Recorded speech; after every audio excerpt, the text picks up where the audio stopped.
മുമ്പ് ആരോഗ്യമന്ത്രി കെ മുരളീധരൻ മാധ്യമങ്ങളോട് സംസാരിക്കണം അദ്ദേഹത്തിന് വെച്ചിട്ടുള്ള പാത്രങ്ങളുണ്ട്. ഫ്രിഡ്ജിൻ്റെ പുറകിലെ ട്രേ ഇത് ആഴ്ചയിലൊരിക്കൽ നിർബന്ധമായും വെള്ളം മാറ്റി ക്ലീനാക്കുക. കാരണം കൊതുക് വളരാനുള്ള സാഹചര്യങ്ങൾ പൂർണ്ണമായിട്ട് ഒഴിവാക്കാൻ വേണ്ടിയാണ്. അതുപോലെ ഉപയോഗിക്കാത്ത മറ്റേ ക്ലോസറ്റും കാര്യങ്ങളൊക്കെ ആഴ്ചയിലൊരിക്കലെങ്കിലും ക്ലീനാക്കണം എന്നാണ് ഈ ഡ്രൈ ഡേ കൊണ്ട് ഉദ്ദേശിക്കുന്നത്.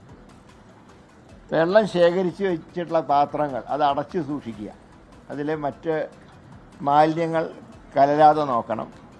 അതുപോലെ തന്നെ മുഷിഞ്ഞ തുണികൾ, സാധാരണ നമുക്കറിയാം ഒരു ദിവസത്തെ ഇതൊക്കെ കഴിഞ്ഞാൽ തുണികൾ കൂട്ടിയിടുന്ന ഒരു ഏർപ്പാടുണ്ട്.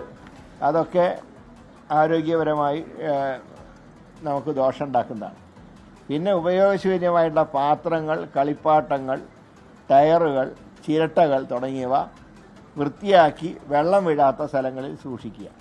പിന്നെ ചെടിച്ചട്ടികളുടെ അടിയിലെ ട്രേ, കട്ടി കൂടിയ ഇലകൾ മൂടാനുപയോഗിക്കുന്ന ടാർപോളിൻ ഷീറ്റുകൾ, സൺഷെയ്ഡ്, റൂഫിൻ്റെ പാത്തി, ടെറസ്. ഓക്കെ, ഇത് ഡ്രൈ ഡേ ആയിട്ട് നമ്മൾ ആചരിക്കുകയാണ്.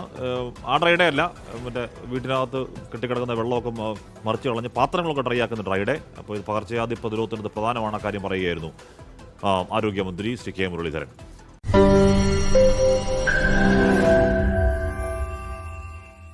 ലോകത്തെവിടെയായാലും ഏത് സമയത്തും 24 വാർത്തകളും ഓഗ്മെന്റഡ് റിയാലിറ്റി പാക്കേജുകളും എക്സ്പ്ലെയിനറുകളും വിശദമായി കാണാൻ ഞങ്ങളുടെ യൂട്യൂബ് ചാനൽ നിങ്ങൾക്ക് സബ്സ്ക്രൈബ് ചെയ്യാം.